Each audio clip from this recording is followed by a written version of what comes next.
Estamos gravando. Uai.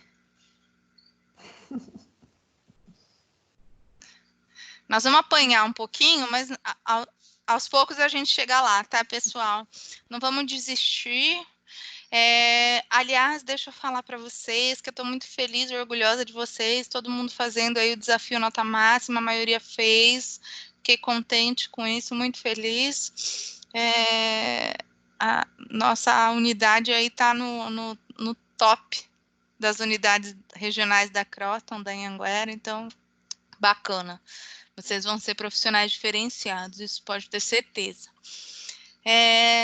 Gente, vamos lá agora falar sobre um assunto muito importante, que é a organização política administrativa dos estados.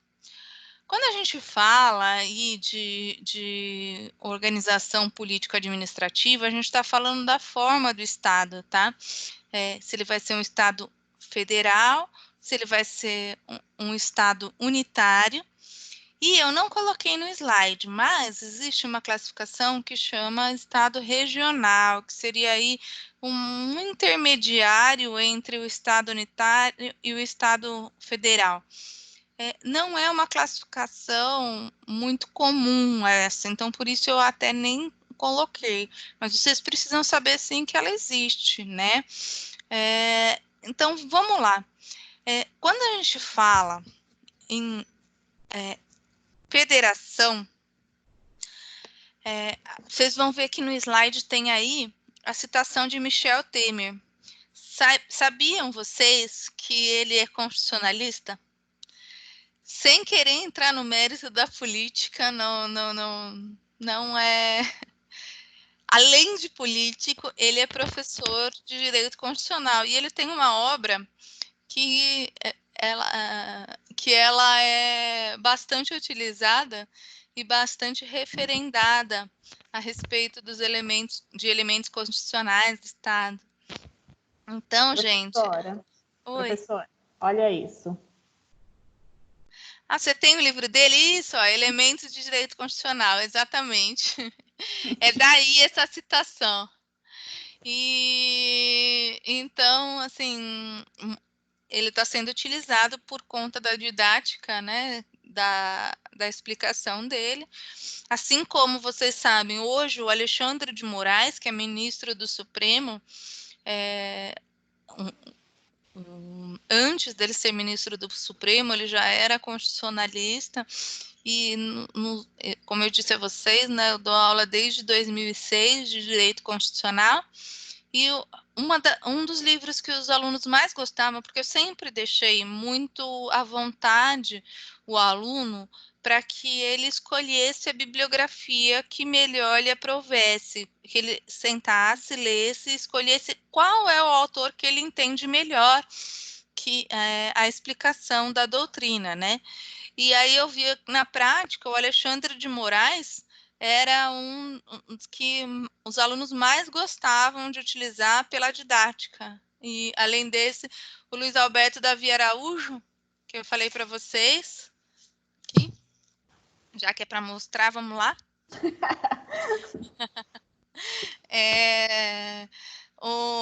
Ele foi meu orientador no doutorado. Esse aqui é do Alexandre de Moraes. Os outros estão na prateleira. Eu não vou levantar agora para ver, para mostrar para vocês. Mas, enfim, voltando aqui ao Michel Temer, né? Ele diz que federação vem da palavra latim, foedus, foederis. É isso mesmo que vocês estão pensando. Significa aliança, pacto, união. Pois é da união, da aliança entre os estados que a federação nasce, tá? A gente vai ver que nas formas existentes de Estado, tem o Estado unitário, que é aquele que apresenta uma organização política singular. O poder ele é centralizado, é um poder único que tem plena jurisdição em todo o território, sem divisão sem divisão de internas autônomas. Tem divisão, claro, mas divisão de ordem administrativa, em que o poder central descentralizou a atividade, mas não deu poder e não deu autonomia. Então, nós temos aí, como exemplo, Itália, Portugal, o Brasil no período colonial. Por quê? Porque no Estado unitário havia... Eu vou pegar uma folha de sulfite, gente, para tentar fazer o que eu faria na lousa. Vamos ver se vai dar certo. O Estado unitário, imagina o seguinte. Dá para enxergar? Aqui. Dá. O Estado unitário, ele tem um centro normativo, um centro político e legislativo que irradia as decisões para o restante do território. Então, existe um comando central, existe um comando, um centro de produção de normas, existe um centro de poder político que vai comandar o restante. Então, as determinações desse centro vai se irradiar para o restante do território. Tudo bem? Deu para entender? Diferentemente do Estado Federal. No Estado Federal, nós temos províncias que são politicamente autônomas, tem duas fontes paralelas de direito público, uma nacional, que vamos aqui trazer para o nosso exemplo para vocês entenderem. No Estado Federal brasileiro, nós temos aí a figura da União, que é esse poder nacional, e outra provincial. Outra fonte de direito público é o provincial. Quais são os outros entes da federação além da União? Estados. No caso do Brasil, isso é uma jabuticaba brasileira, tá? Só o Brasil tem municípios como ente da federação e o Distrito Federal. Então, entes da Federação Brasileira, União, Estados, municípios e Distrito Federal. Tudo bem? Então, estados, municípios e Distrito Federal são essas fontes de direito, por exemplo, provinciais. São as províncias que têm certa autonomia para se auto-organizar e se autogovernar. Só que, prestem atenção, autonomia é diferente de soberania, tá? Soberania e autonomia são diferentes. No Estado Federal, então, nós temos... Aí, eu vou desenhar aqui para vocês. Nós temos várias unidades, várias províncias que são autônomas. Opa, dá para enxergar? É uma um ovo cheio de bolinha dentro. Eles têm uma ligação entre si, mas cada uma das províncias, cada uma das unidades provinciais, elas têm autonomia, tá? Vamos com calma, nós vamos explicar isso bem devagar. E aí nós temos também uma organização política administrativa chamada de confederação. A confederação são vários estados soberanos que mantêm então sua soberania, sua autonomia, mas existe uma ligação internacional, um pacto internacional que faz a ligação dentre eles, tá? Vamos pensar o seguinte: hoje nós não temos aí uma confederação nesse sentido ao pé da letra que eu estou explicando aqui para vocês. Mas vamos pensar no seguinte: como surgiu o Estado Federal. Hoje, grande parte dos países são estados federais. O Brasil é uma federação. Como é que surgiu o Estado Federal? O Estado Federal ele surge nos Estados Unidos em 1787. E o modelo da Federação Norte-Americana foi replicado e adaptado. Cada país, então, que se tornou uma federação, se baseou no modelo americano em partes e adaptou, como o nosso caso aqui nos Estados Unidos, por exemplo, nós não temos um município como ente federativo, nós adaptamos para a nossa realidade, aqui o modelo federativo. Mas esse modelo federativo nasce nos Estados Unidos. Vocês se lembram que os Estados Unidos eram colônia da Inglaterra. E havia ali 13 colônias, 13 colônias da Inglaterra que, quando quiseram ficar independentes da Inglaterra, para se proteger do poder da Inglaterra, uniram forças entre si para justamente manter essa independência. Aí, gente, eram 13 províncias, os 13 estados eram 13 províncias soberanas, autônomas, que se uniram numa confederação. Tá dando para ouvir, gente? Tá. Eles se uniram numa confederação. Por que numa confederação? Porque elas continuavam autônomas, independentes, soberanas, mas elas assinaram um documento de direito internacional, tornando aquela ligação, assim, reconhecendo aquele vínculo, aquele pacto de proteção e de força que fizeram em razão da manutenção da independência da Inglaterra. Tudo bem até aí? Isso foi em 1777. Aí, passa-se o tempo e eles pensaram num outro modelo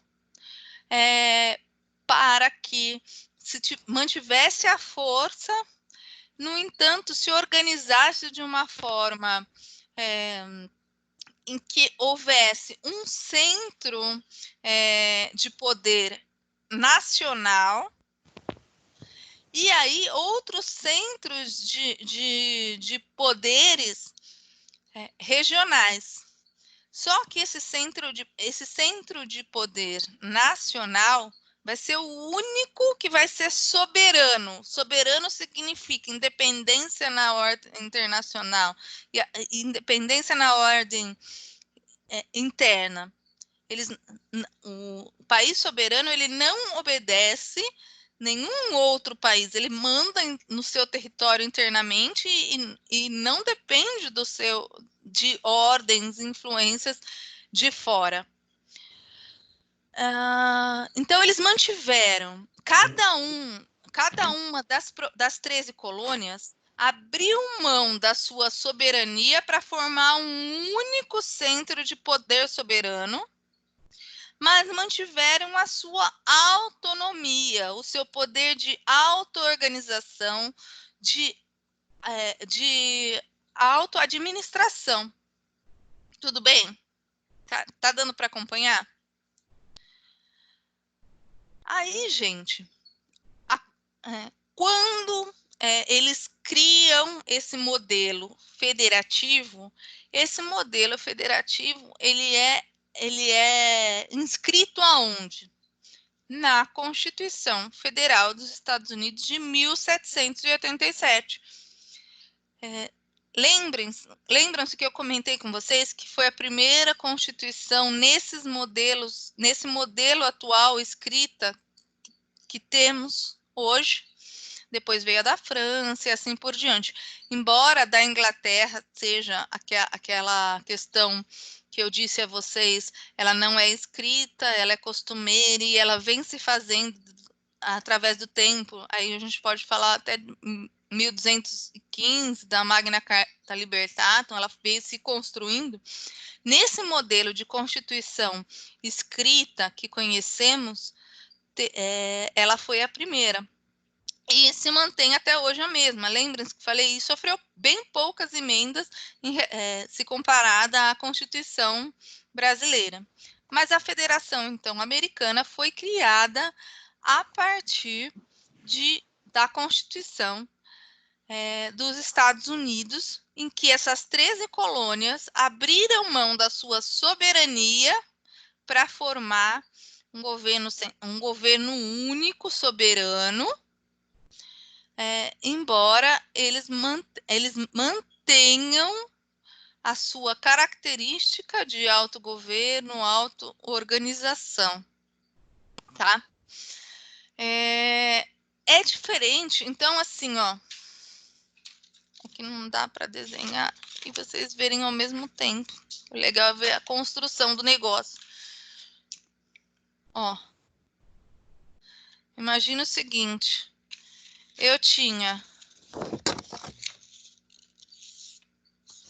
13 colônias,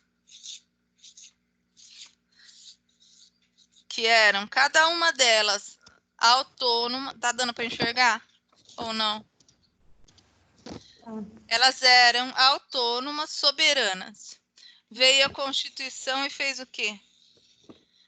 Uniu-as num poder nacional. Elas abriram mão da sua soberania, embora elas continuassem autônomas.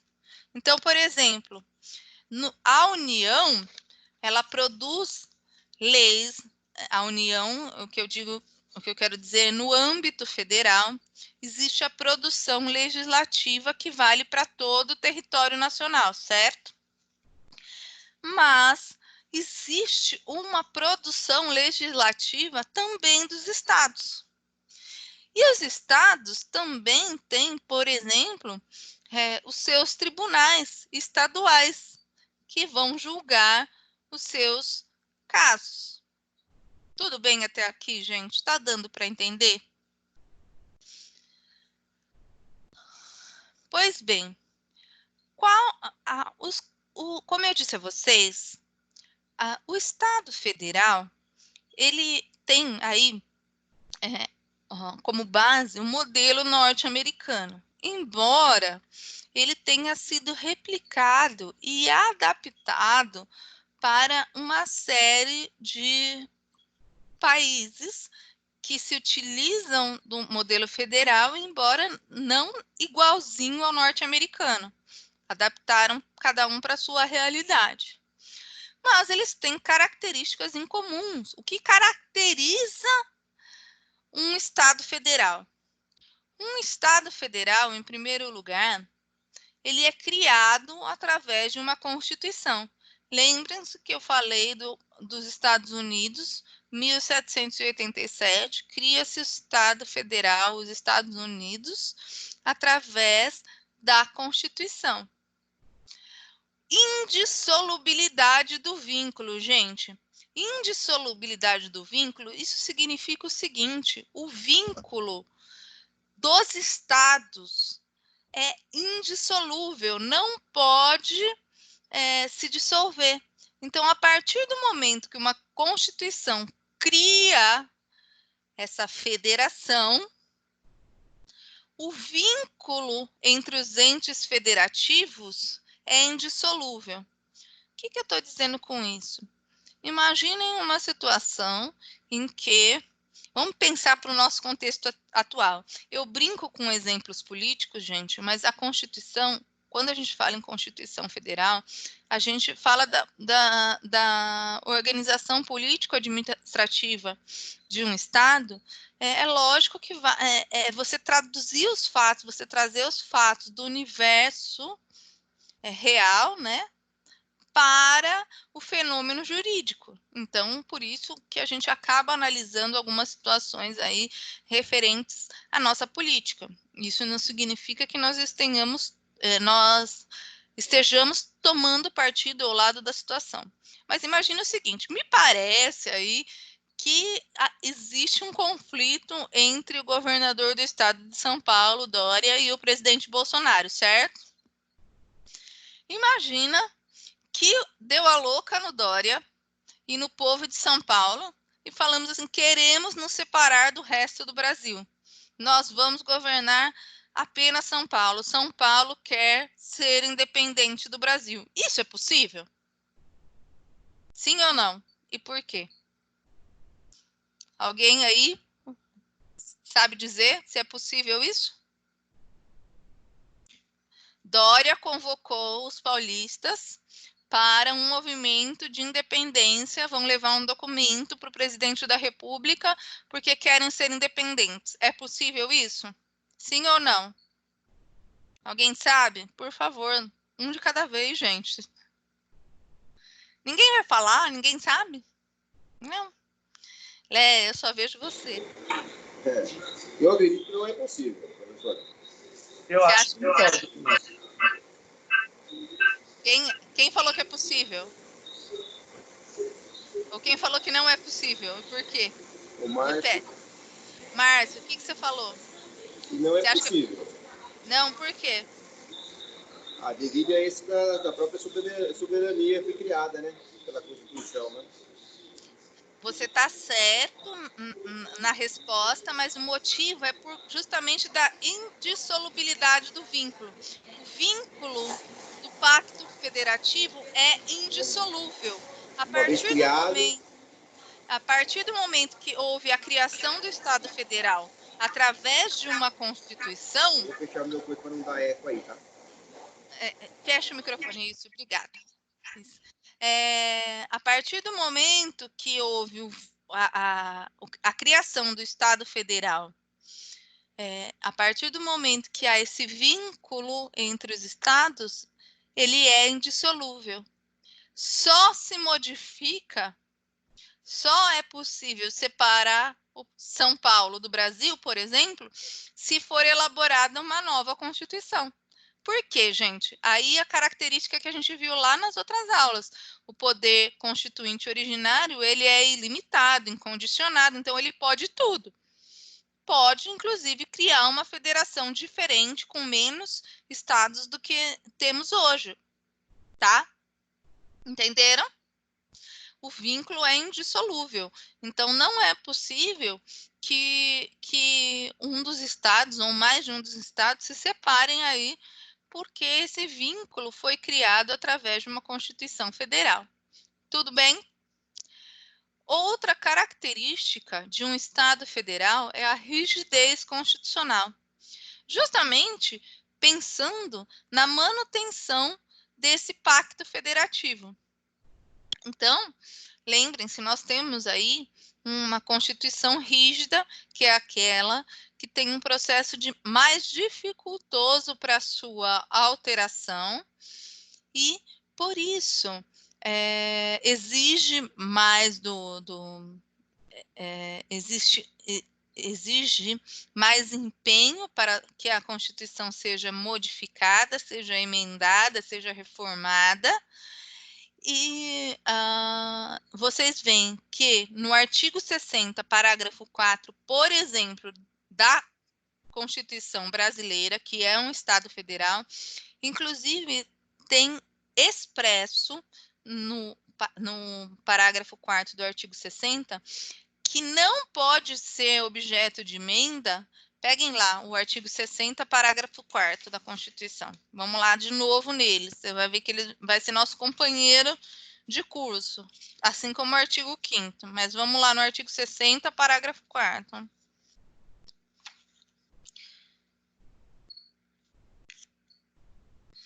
Olha lá. Não será objeto de deliberação a proposta de emenda tendente a abolir o quê? O inciso 1, a forma federativa do Estado. Certo?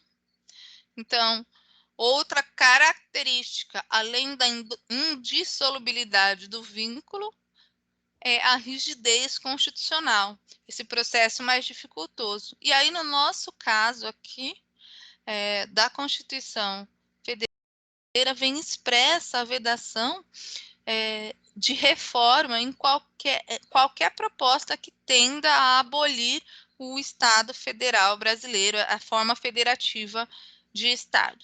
Tudo bem? Gente, aí vamos pensar mais um pouquinho, a partir até do que já aprendemos. A partir do momento que a gente cria um Estado federal, em que nós temos entes federativos autônomos, porém não soberanos, a partir do momento que temos esse Estado criado através de uma Constituição, vocês se lembram que a Constituição existe para estruturar o Estado, para ela dizer de quem é o poder, como é que esse poder vai ser exercido.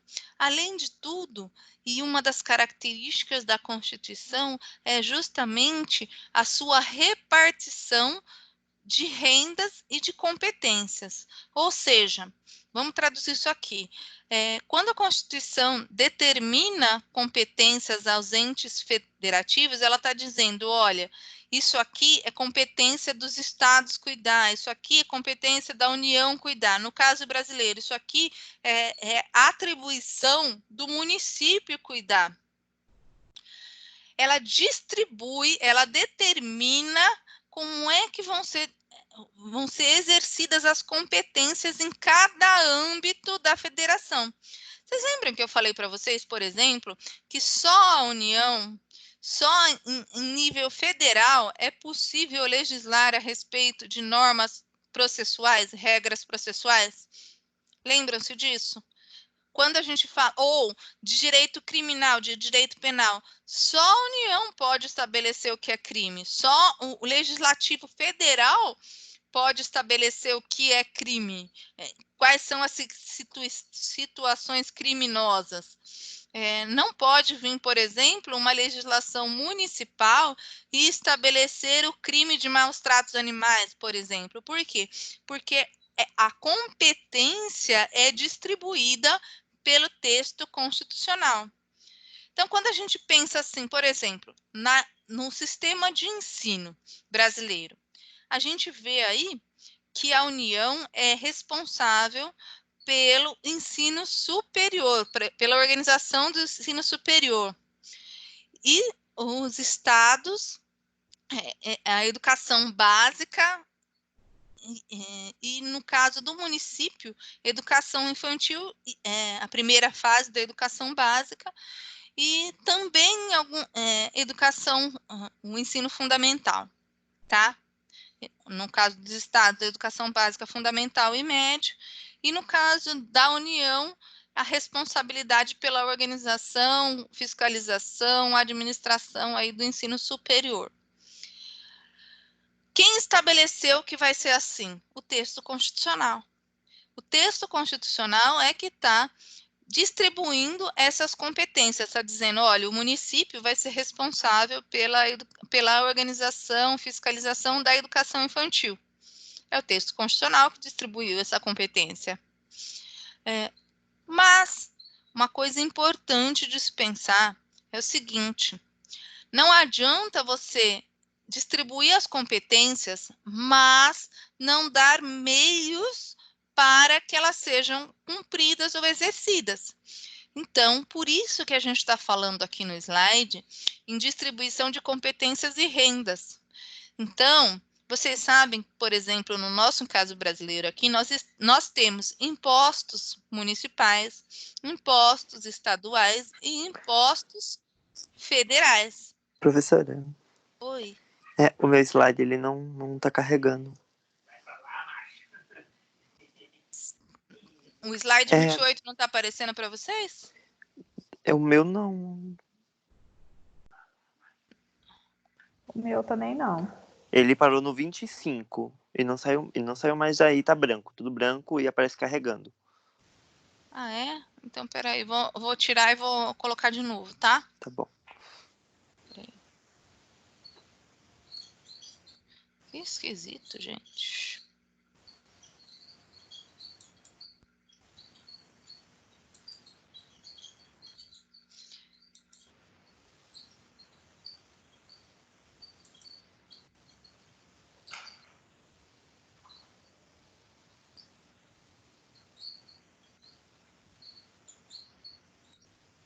Abrindo aqui para mim.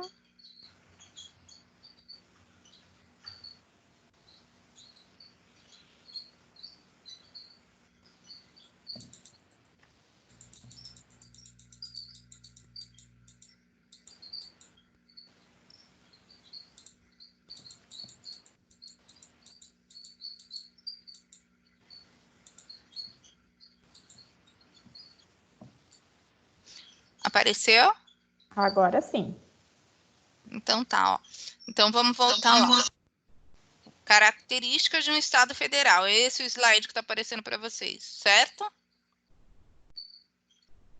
Criação do Estado federal através da Constituição. Aí falamos indissolubilidade do vínculo, rigidez constitucional e repartição constitucional de rendas e competências. Estamos acompanhando? Alguém fala assim, o Everton? Eu tô. Então tá aparecendo, né? Então tá bom. Então, gente, quando a gente fala... Coloca pra ver se liga na tudo. Voltou. Pode tirar. Quando a gente fala em... O Everton, vamos fechar seu microfone? Fechou? Ai, vocês sumiram. Peraí, voltou. Sumiu todo mundo. Agora voltou. Quando a gente fala em repartição constitucional de rendas e competências, então, não adianta distribuir uma competência ou distribuir uma atribuição, uma responsabilidade do ente federativo, se não tiver como esse ente federativo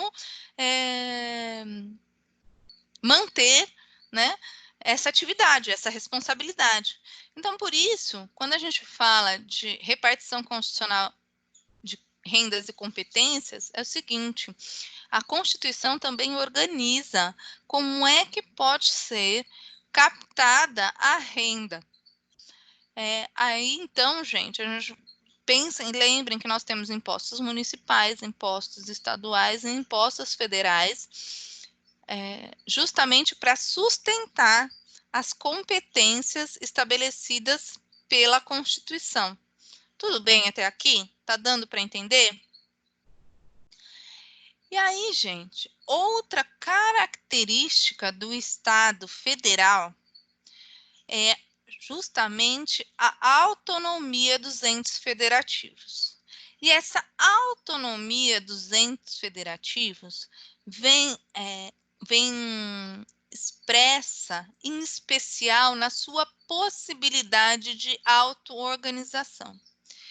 Quando a gente fala nessa possibilidade de auto-organização, eu quero que vocês gravem essa expressão. A auto-organização se vincula ao documento que vai organizar. Voltou. Mas não sei onde ela tá mais. O Everton, tudo bem aí? Oi, perdão, é porque a minha internet caiu. Voltou agora. Mas tá ok, pode continuar. Então, voltando à possibilidade de auto-organização do ente federativo se dá através de um documento estruturante daquele Estado. E aí, no nosso caso aqui, nós podemos perceber essa possibilidade de auto-organização quando a gente fala na determinação do texto constitucional dos estados estabelecerem suas próprias constituições. Vocês sabem, nós temos aí a Constituição, por exemplo, do Estado de São Paulo, que vai organizar a vida do Estado de São Paulo. Lógico que em conformidade com as competências estabelecidas na Constituição Federal, certo? E no município, quando a gente fala em auto-organização, o que você lembra? O que você pensa? No caso do Estado, a gente reflete essa ideia de auto-organização na possibilidade de uma Constituição estadual. E no município? O município tem Constituição? Não, o município não tem Constituição, mas tem uma lei orgânica, que aí nela se reflete essa capacidade de auto-organização do ente federativo. Auto-organização e também tem como, essa autonomia também tem como característica autogoverno.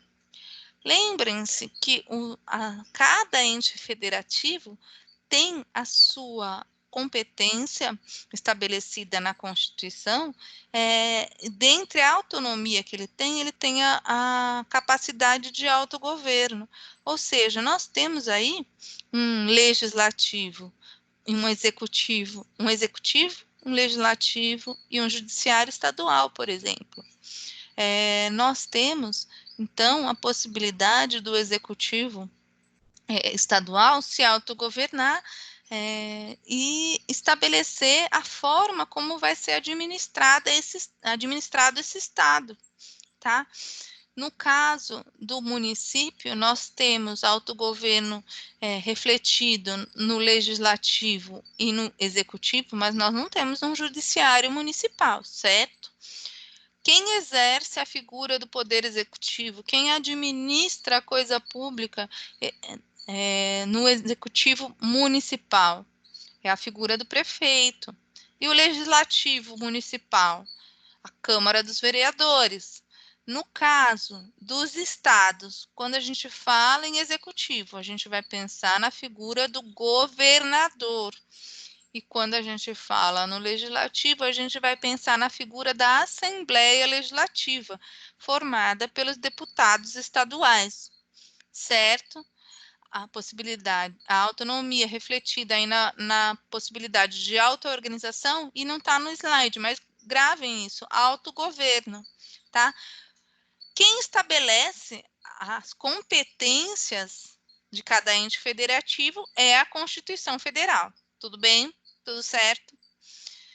Então, quando a gente pensa em auto-organização, autogoverno, autonomia de cada ente federativo, e a gente olha aí para a situação que vivemos atualmente, o que está acontecendo? Os estados, cada um dos estados aí está organizando, existe uma política nacional, por exemplo, em relação ao coronavírus, né? Mas existe também uma política estadual e uma política municipal de tratamento da questão, certo? Por quê, gente? Porque os entes federativos têm essa autonomia. Aí, quando a gente pensa, olha, os estados, eles não são soberanos, eles abriram mão da sua soberania no Pacto Federativo, mas eles têm autonomia. Então, existem atribuições que são de competência exclusiva do Estado. E aí, a União não pode intervir na forma de administração e de legislação desse Estado. Tá? A regra, portanto, é a regra da não intervenção federal nos estados. As competências foram distribuídas pela Constituição e a União deve respeitar essa competência e a federação, então, não pode, como regra, intervir na administração, na legislação dos estados. Isso pode ser feito, a intervenção federal nos estados pode ser feito excepcionalmente, em alguns casos constitucionalmente previstos, que nós vamos ver na próxima aula. Mas, por enquanto, vocês precisam gravar que a regra é a não intervenção federal nos estados. Tudo bem? E aí, gente, por fim, a gente tem como característica também do Estado Federal a criação, a existência de um tribunal constitucional.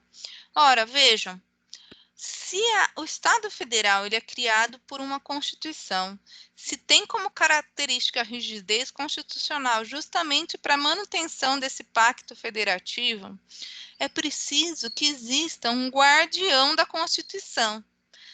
No caso aqui do Brasil, quem é o guardião da Constituição? o Supremo Tribunal Federal. Por isso, a ele cabe fazer essa guarda do texto constitucional, e a interpretação do texto constitucional também é cabível a ele. É ele quem vai analisar as causas que têm esse viés constitucional. Tudo bem até aqui, gente? Tá dando para entender?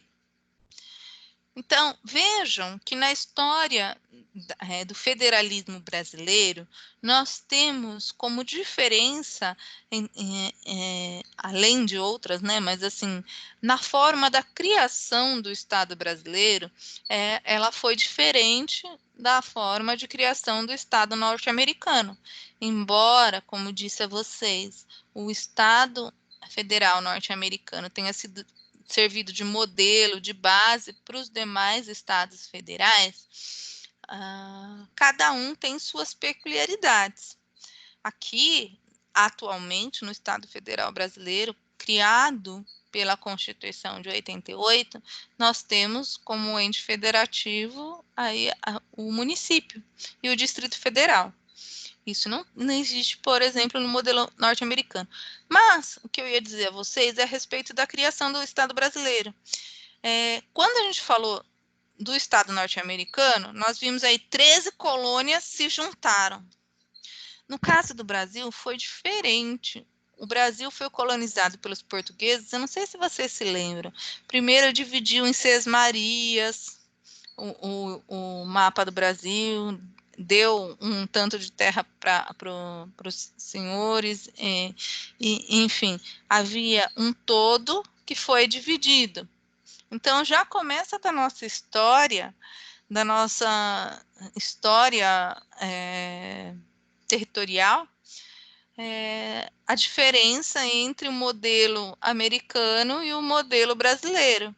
Então, no modelo americano, nós tínhamos 13 colônias independentes, autônomas e soberanas que se juntaram, e no caso do Brasil, nós tínhamos um espaço de terra que foi dividido, ao invés de se juntarem num pacto, ele foi dividido num pacto, estabelecendo que cada estado, cada ente federativo teria aí sua autonomia preservada, e em detrimento da soberania que apenas o Estado federal, apenas a união dos estados teria no plano interno e externo.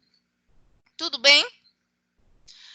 Vamos lá, gente, no artigo 1º da Constituição Federal, para a gente ler o que estabelece em termos de organização política administrativa do nosso país.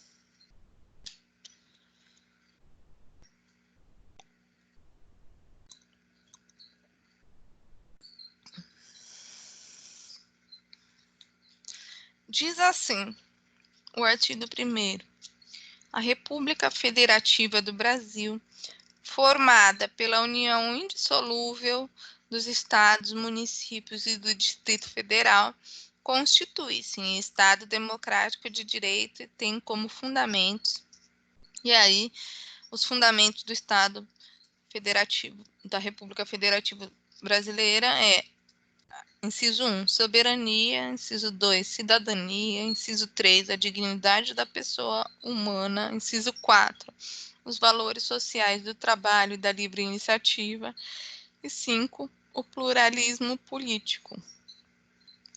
Gente, vocês estão vendo que logo no 1º artigo da Constituição, nós temos o estabelecimento da forma do Estado como Estado federal, e a explicitação de uma característica do Estado federal, que é a indissolubilidade do vínculo.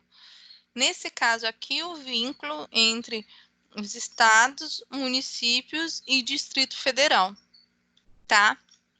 Aí vamos ver o artigo 18 da Constituição.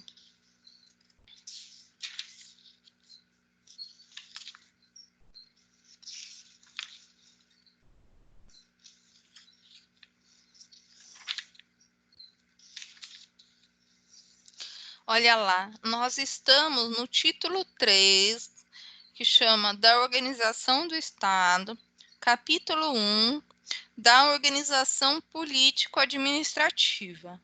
E diz assim o artigo 18 da Constituição Federal.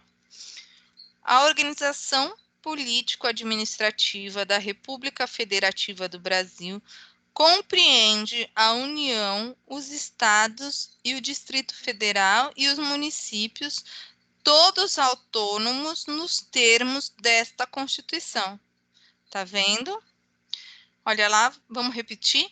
A organização político-administrativa da República Federativa do Brasil compreende a União, os estados, o Distrito Federal e os municípios, todos autônomos nos termos desta Constituição. Olha lá, gente, mais uma vez o reconhecimento do Estado brasileiro enquanto federação e o reconhecimento de outra característica que já dissemos, que é a autonomia, tá? Então, no artigo 1º, vimos aí a característica expressa da indissolubilidade e aqui no artigo 18 da autonomia, tá? Então, todo Estado federal é que nós estamos contextualizando para o cenário brasileiro, mas todo Estado federal, então, ele é criado por uma Constituição, ele tem como característica, além dessa criação pela Constituição, a indissolubilidade do vínculo, a rigidez constitucional, ou seja, a Constituição que cria o Estado federal, ela tem um processo mais dificultoso para a sua alteração. Tem também como característica a repartição constitucional de rendas e competências, a autonomia, a regra da não intervenção da federação nos entes federativos e a existência de um tribunal constitucional. Vamos lá agora no artigo 34.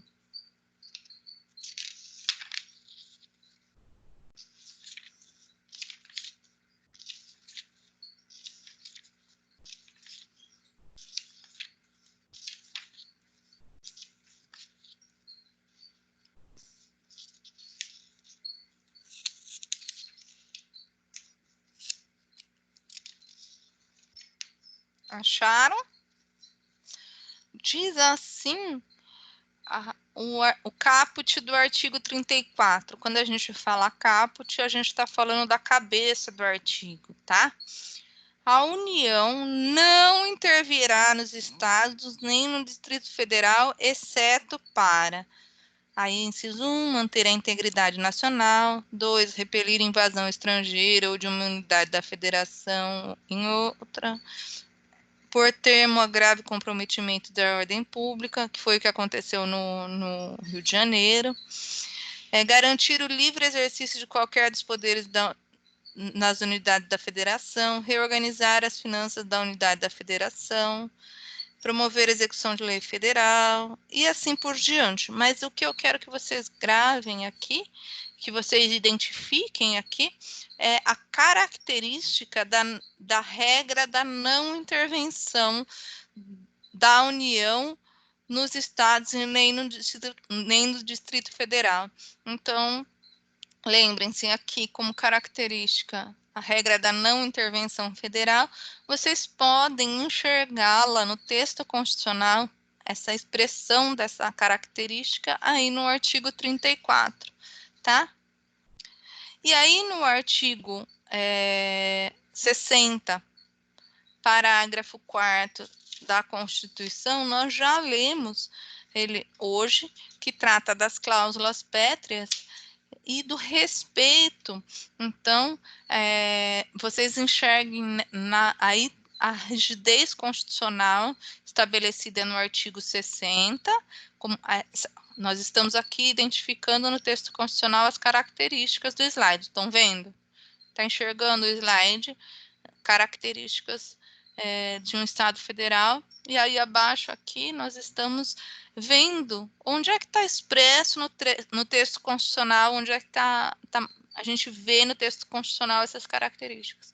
E no artigo 60, então, nós vemos aí tanto a rigidez constitucional quanto que existem cláusulas que são pétreas, dentre elas a forma federativa do Estado brasileiro não pode ser objeto de alteração. Tudo bem até aqui, gente?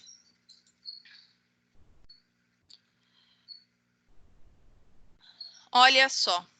E aí, vamos falar em específico da composição do Estado Federal Brasileiro. E aí, a composição do Estado Federal Brasileiro tem a União, é composto pela União, que é a entidade federativa autônoma, uma pessoa jurídica de direito público interna. Temos os Estados-membros, que são dotados de auto-organização e normatização própria, autogoverno e auto-administração. Gente, olha como é importante isso aqui. A auto-organização a gente vê refletida onde? Na Constituição estadual, certo?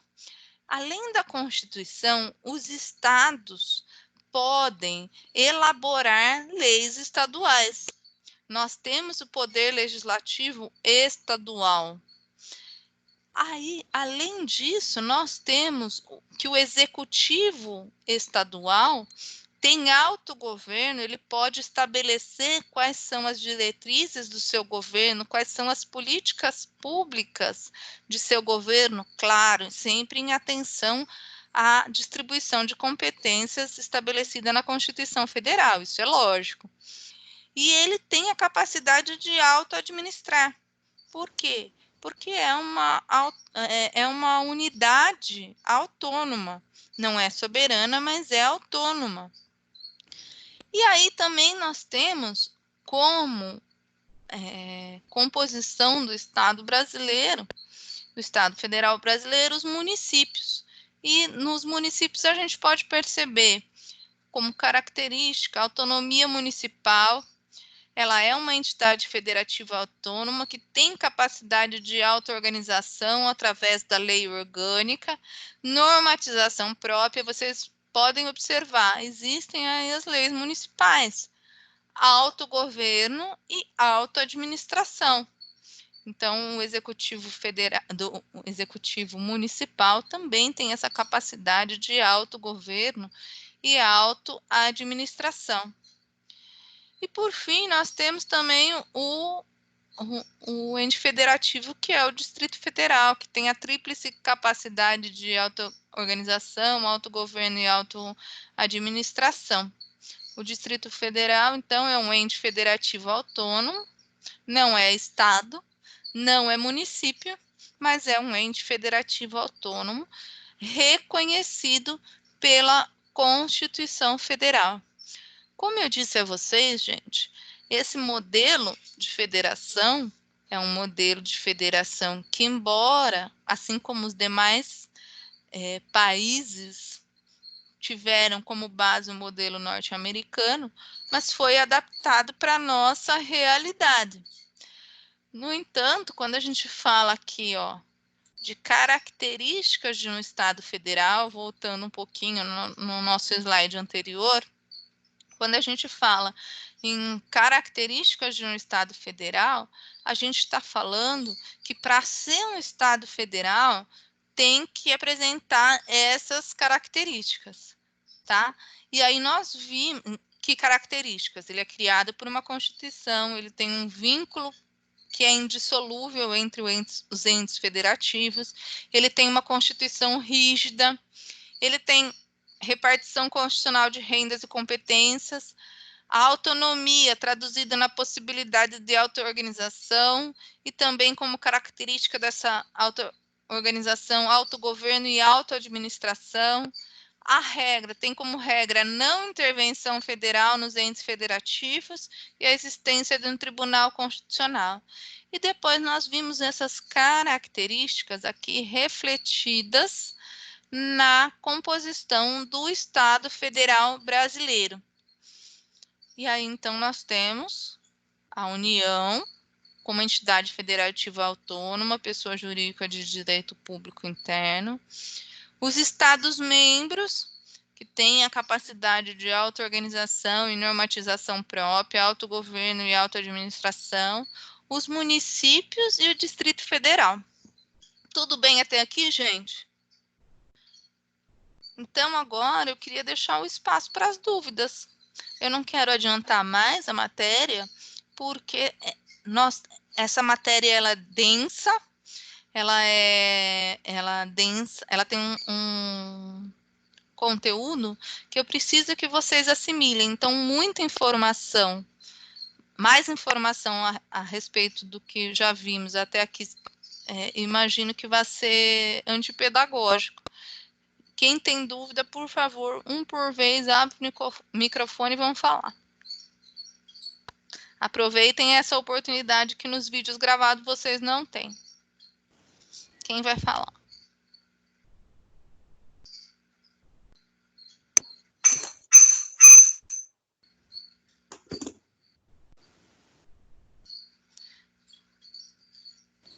Diga, Daniel, tem alguma dúvida?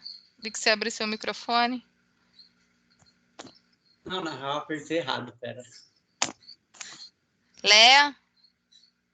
Eu vi que abriu o microfone também, fechou. É um abre e fecha, né, professora? Não, por enquanto tá tudo certo. E quem mais? Ninguém tem dúvida, gente, até aqui? Não? Algo que não tenha entendido direito, que queira que eu volte? Mesmo que não seja dessa aula? Chegou uma pessoa. Pessoa não. Olha aqui. Que bonitinho. Tá estudando também. Gente, vocês não têm noção. Eu estava fazendo uma banca de mestrado desse jeito, só que por uma outra plataforma. Eu tenho um filho de 4 anos. É que ele ainda estava dormindo. Meu marido está segurando ele lá. Aí, o que aconteceu? No meio da banca de mestrado, então, toda a formalidade, embora virtual, toda a formalidade necessária para uma banca de mestrado, de repente, meu filhinho consegue driblar meu marido que não viu e entra aqui, mamãe,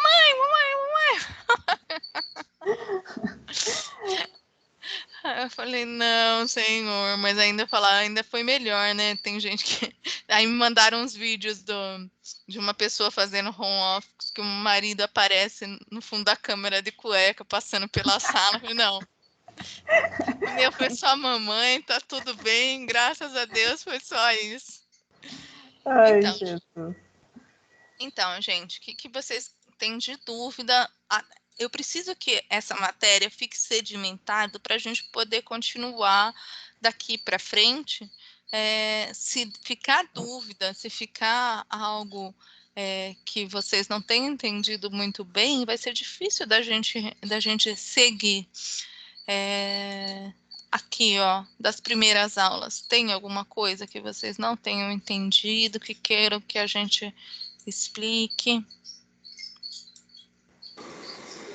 Professor, Oi. Márcio, esse slide vai subir depois para a gente estar olhando, revisando? Sim, vou subir já assim que terminarmos a nossa aula aqui. Eu vou subir os slides. A maior parte deles já está lá no APA de vocês, tá? Só que eu vou subir os novos de hoje. Vocês vão ver que a revisão constitucional eu coloquei hoje, embora se trate de uma matéria mais antiga, eu coloquei hoje. Olha só, gente, isso é interessante de ver esse momento político histórico aqui. A gente esquece, a gente tem memória muito curta, mas foi um período bem turbulento, logo depois da promulgação da Constituição, a eleição do Collor, o impeachment do Collor, foi um período muito turbulento da nossa política, e a gente esquece, né, aliás, nesses anos todos, de que eu dou aula de direito constitucional, foi a primeira vez que eu fui me deparar, eu fui pensar, falando, nossa, era um período, por que foram só 6 emendas, né, aprovadas, por que só 6 alterações aconteceram na época da revisão constitucional? Ele falou, o período não era de paz social, estava muito turbulento, assim como estamos vivendo hoje um período de turbulência. Aliás, deixa eu fazer um parênteses aqui com vocês, para a gente pensar um pouquinho nos princípios da aula de processo. Vocês se lembram que eu falei a respeito do princípio da inércia da jurisdição, que o judiciário ele é inerte, né? Ele não vai atrás das causas. As partes é que tem que trazer as matérias ao judiciário.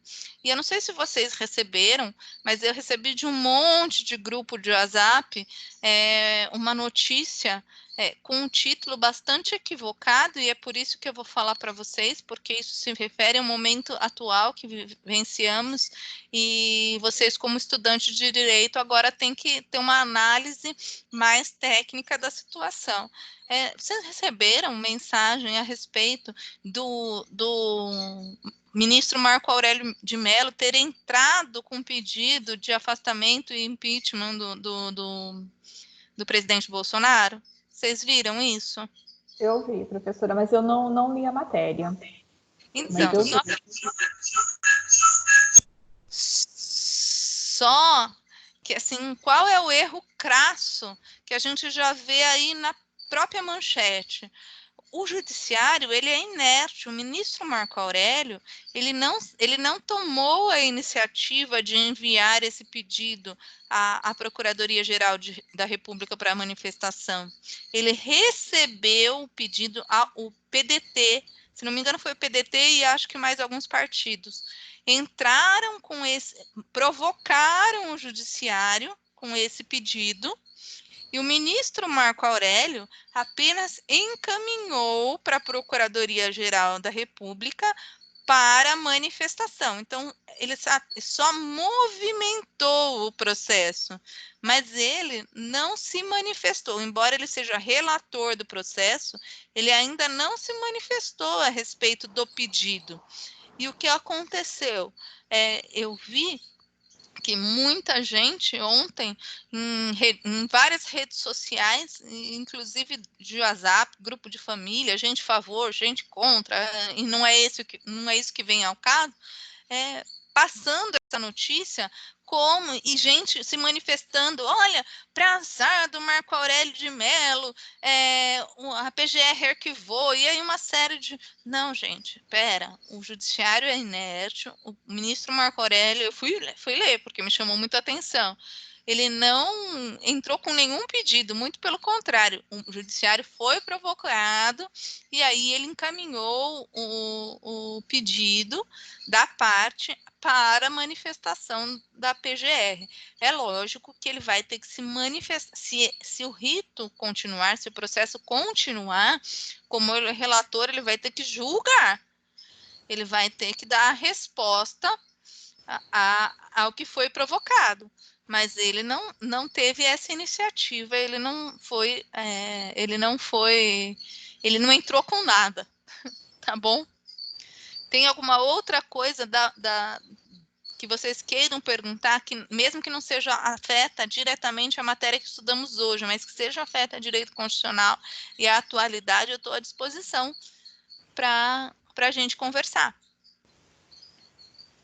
Porque no que está acontecendo hoje, nós temos muitos temas que são afetos e implicam diretamente o direito constitucional.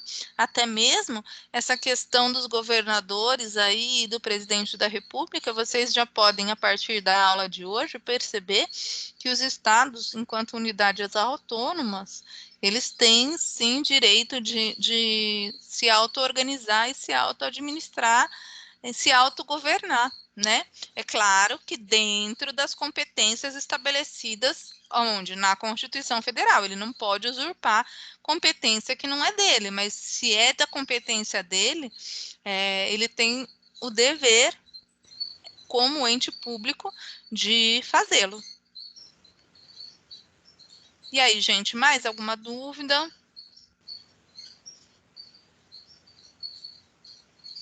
Não? Professora, Oi. é o Márcio, novamente. Viu? Estou aqui na turma aqui do WhatsApp da turma dos alunos, tudo, né? E o Marcelo, não sei se ele está conseguindo falar, ele perguntou assim, ó. Se alguém puder replicar a pergunta, 2 pontos. Na apostila, os métodos, princípios da interpretação estão muito, entre aspas, esmiuçados, fecha aspas. Enquanto na aula, a Juliana passou de uma maneira mais sintética, ponto. Esse assunto deve ser por nós estudado até, fecha aspas, pingar sangue, fecha aspas, ou mais importante é compreender a ideia? É uma pergunta. A senhora compreendeu? Um pouco, mas eu vou Eu responder. também não sei se ele não está Eu não conseguindo. escutei porque o barulho está Eu não sei se ele não está grande. conseguindo interagir na aula, então ele está pedindo para alguém, se puder, né, replicar essa pergunta para a senhora, né? Por que que é? É É o o Marcelo Marcelo. Beto. Deixa eu tentar torná-lo participante. De repente ele pode expressar melhor, né? Vou desligar, vou sair do som meu para não atrapalhar. Tá.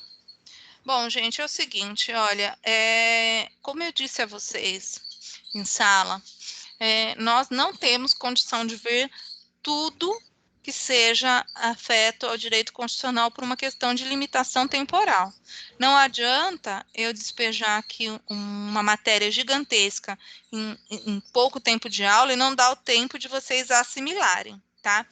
Então, existe um processo de ensino-aprendizagem que eu tenho que considerar. A apostila de vocês não é que é ruim, não, muito pelo contrário, é uma coisa bacana. Mas a gente precisa definir quais são as prioridades de aprendizagem, tá?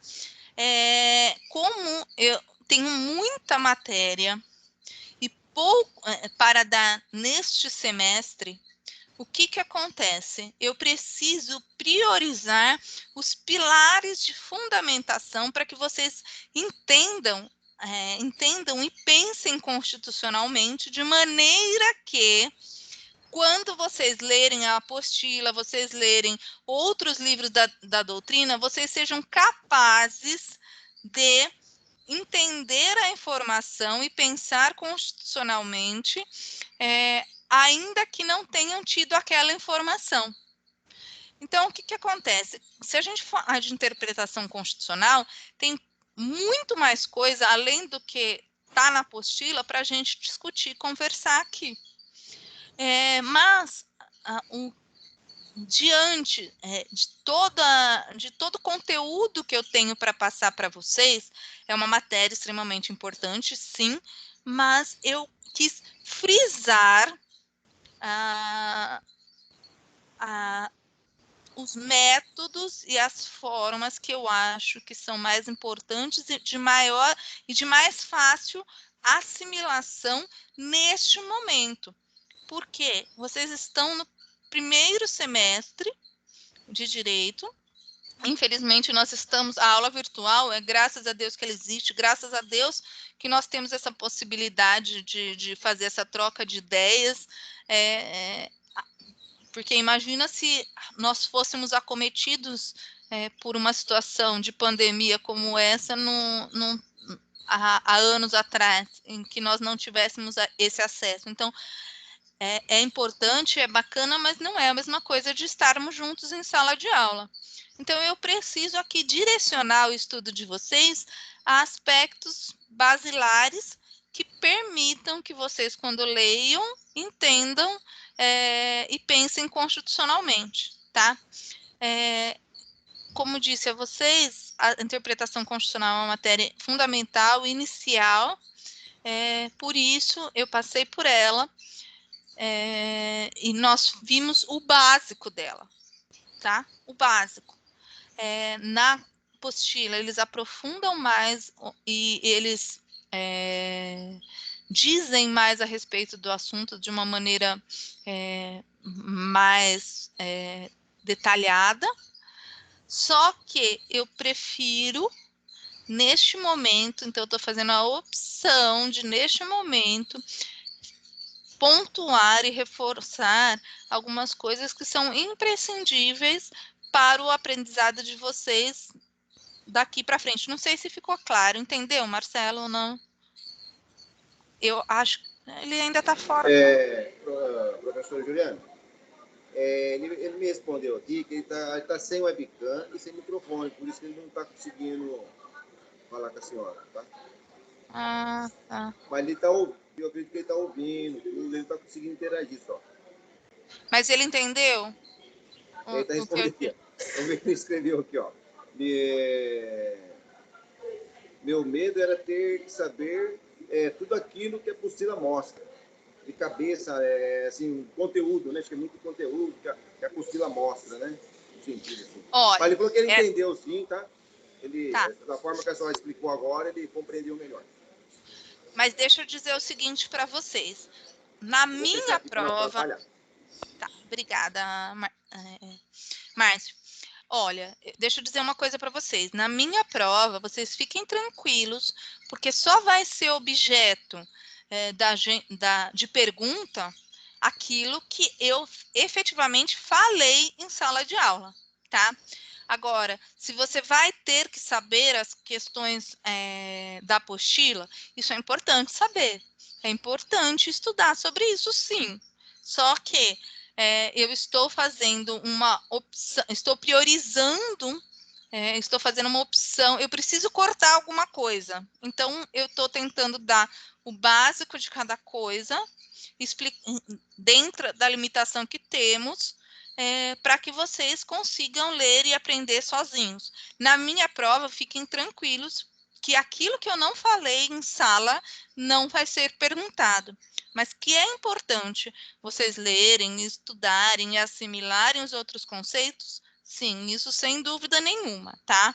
Isso sem dúvida nenhuma. Então, assim, a informação que está lá, ela é importante, só que ela não vai ser objeto da minha pergunta em prova, justamente por essa opção que eu estou fazendo. Eu prefiro que vocês assimilem em grave, não é que não é importante, é importante, mas assim, não tem condição de dar tudo e perguntar tudo para vocês em prova. Então, aquilo que eu falar em sala é objeto de prova.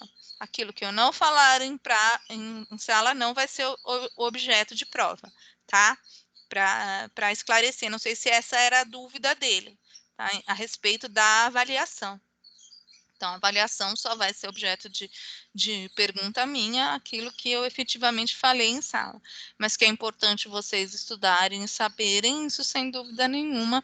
Como eu disse logo na primeira aula, nós não vamos ver tudo a respeito do direito constitucional. E na vida prática de vocês vão ver que muitas situações vão chegar, por exemplo, no seu escritório, no seu gabinete de juiz, de promotor, vocês vão ter que se valer dos livros para aprender e interpretar o que está sendo aquela situação como um todo. Porque quando um problema chega para você na vida real, ele não vem explicadinho. Você que vai ter que classificar, entender onde ele chega e quais são as opções viáveis, quais são as posições doutrinárias e jurisprudenciais, ou seja, o que os tribunais também estão falando a respeito do assunto. E vocês vão precisar saber procurar isso. Então, assim, outra dica, como eu disse a vocês, é importante que vocês procurem a biblioteca, leiam livros, leiam doutrina que sirva de base. Por exemplo, quando você vai peticionar, quando você vai decidir, você precisa citar doutrinador. Você não vai citar a aula da professora Juliana e nem vai citar a apostila. Você deve citar, por exemplo, autores como Luiz Alberto Davi Araújo, como o Alexandre de Moraes, como, enfim, o André Ramos Tavares, Ingo Salé, tantos outros que estão aí designados. Inclusive, como eu disse a vocês, no plano de ensino de vocês tem lá bibliografia básica e bibliografia complementar. Tem uma série de outras obras que eu poderia colocar, Mas, assim, a gente conhece aluno, né? Então, se lê o que está ali, já é fantástico, fabuloso. E vocês podem procurar outras respostas e devem ter esse contato, principalmente com os livros, tá, gente? Não que não seja importante, a apostila é legal, é bacana, é um guia de estudos, é bem didático, mas é importante que vocês leiam livros também, tá bom? Mais alguma pergunta, pessoal? Ô, gente, coloca no grupo da sala para na sexta-feira a gente ver se tem mais gente, tá?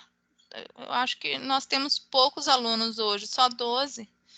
Porque depois, embora eu esteja gravando a aula, é importante a pessoa ter a possibilidade de interagir. Tá bom? Se ninguém tem mais perguntas, então são 11h15, nós encerramos por aqui.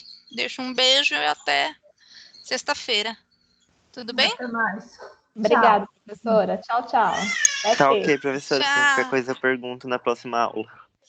Ok. Tchau, Tchau, tchau. professor. Muito obrigado pela aula. Tchau, tchau. Imagina, eu que agradeço. Professora, Oi. vai subir hoje mesmo esse slide? Agora. Então tá bom. Obrigado. Quero usar o dia. Obrigada. Tchau. Tchau, tchau.